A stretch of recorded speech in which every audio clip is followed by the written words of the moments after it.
घनश्याम को एक्सीडेंट पर कोमारे पड़ती। भद्रक जिला जलमुंडिया पंचायत मंगुलिया साहिर भरत साहू को एकमात्र पुओ घनश्याम एक्सीडेंट पर परिवार वर्ग समस्ते मर्माहत हो पड़ती। परिवार एकमात्र रोजगारिया पुओ जितेबाला घरे कोमारे पड़ी परिवार पेट को गंडे दाना पाइबा तो दूरर कथा घनश्याम 25 लाख टंका खर्च सरिला।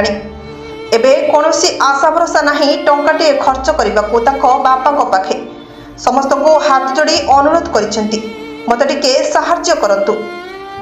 ताकर फोन नंबर 9337298206 प्रभात कुमार साहू एही नंबर रे सहाय्य करिवे बोली कहिसेंती।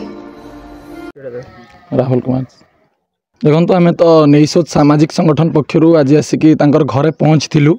जहाँ स्थिति बर्तमान बापा कहते बर्तमान से शଯ୍याशायी अच्छा आम तो सर्वप्रथम चीफ मिनिस्टर रिलीफ फंड जोटा रही आम गोटे फर्मटे फिलअप करूँ भरबू। तेणु आम सरकारी सहायता सर्वप्रथम नवेदन करूँ। ता सहित साधारण लोक जो मैंने सामाजिक संगठन हो गणमाध्यम हो सामाजिक गणमाध्यम हो ए माध्यम जो अगणित लोक मैंने देखुं आम विनम्र अनुरोध करूँ जे किभली भाव में टंकाटे हो बरं तांकर जो अकाउंट अच्छी से अकाउंट को से पठातु जाफल कि यही भली परिस्थिति रे साहा दब एवं तांकर जो ट्रिटमेंट चली से ट्रिटमेंट रे सहयोग करिवो। तेणु आम विनम्र अनुरोध करूँ लोक मानू से गोटे सहानुभूति प्रति देखातु बस एतिकी ही कामना करूँ।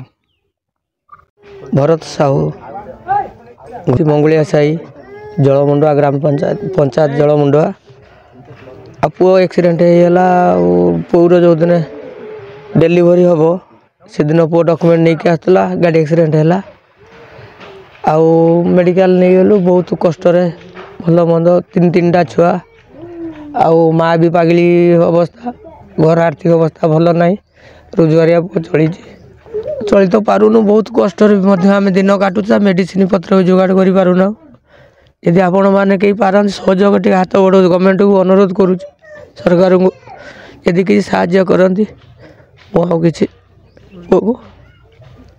मास होगला शज्याशयी पड़ी 6 मास है प्राइवेट चेक कर 15 दिन मात्र शिविर नहीं पुरई आउ कि कलेक्टर सार को तो 12,000 सहायता पाई आउ कि सहायता मुझे पाई ना जाइली असनिश टुमा संतोष मेडिकल आउ हूँ आस्था मेडिकल तापर आनली एससीबी की लास्ट 25 लाख भाया टका खर्च है।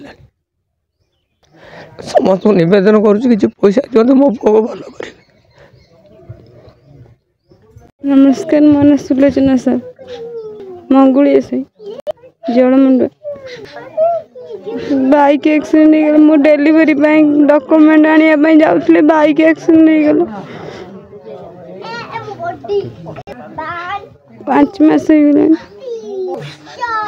चलिए तो कहीं ना केवल मो स्वामी थे तो मो स्वामी कुमार पड़ते कहीं ना किए देले चलुचु मागी चाची मेडिकल खर्च कर 25 लाख भाई खर्च है। बापा कौटी मागे खाया दौरान झील बापा माँ बहुत असुविधा सरकार किसी साहाय्य मागुन समस्त हाथ जोड़ी कहूँ टंके देले मो स्वामी को जीवन बची दयाकर मत समस्त साहाय्य करते।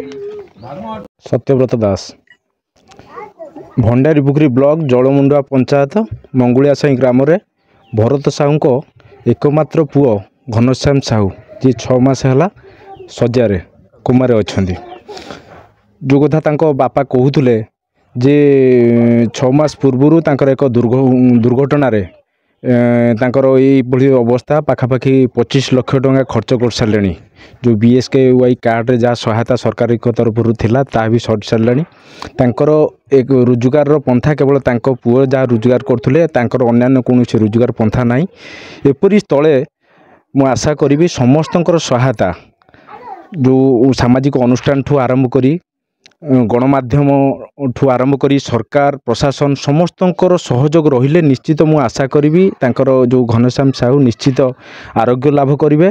ତା ଛଡ଼ା ତାଙ୍କ ପରିବାରର ସୁଖ ଶାନ୍ତି ଫେରି ଆସିବ। ମୁଁ ପୁଣି ଥରେ ସମସ୍ତଙ୍କୁ ବିନମ୍ର ହାତ ଯୋଡ଼ିକି ଅନୁରୋଧ କରୁଛି। ମୁଁ ନିଜେ ଅନୁଭବ କରୁଛି ଏଠି ଆସିଲା ପରେ, ଆପଣ ବି ଥରେ ଯେ ଚାହିଁବେ ବି ଆସିକି ନିଜେ ଆସି ପହଞ୍ଚି ପାରିବେ। ପହଞ୍ଚିଲେ ଦେଖିଲେ ଆପଣ ଅନୁଭବ କରିପାରିବେ। ସମସ୍ତଙ୍କର ଅଳ୍ପ ଅଳ୍ପ କିଛି କିଛି ସହାୟତା ହେଲେ ବି ନିଶ୍ଚିତ ତାଙ୍କ ପରିବାରର ସୁଖ ଶାନ୍ତି ଫେରି ଆସିବ। ସମସ୍ତଙ୍କୁ ମୁଁ ଧନ୍ୟବାଦ ଦେଉଛି, ଆପଣଙ୍କୁ ମଧ୍ୟ ଧନ୍ୟବାଦ ଦେଉଛି। ଆପଣ ଆସିକି ଏଠି ପହଞ୍ଚିଛନ୍ତି, ଅନୁଭବ କରୁଛନ୍ତି, ସମସ୍ତଙ୍କୁ ଧନ୍ୟବାଦ। ଭଦ୍ରକ ଜିଲ୍ଲାରୁ ସନ୍ତୋଷ କୁମାର ପରେଇଙ୍କ ରିପୋର୍ଟ, ପ୍ରତୀକ୍ଷା ନ୍ୟୁଜ୍।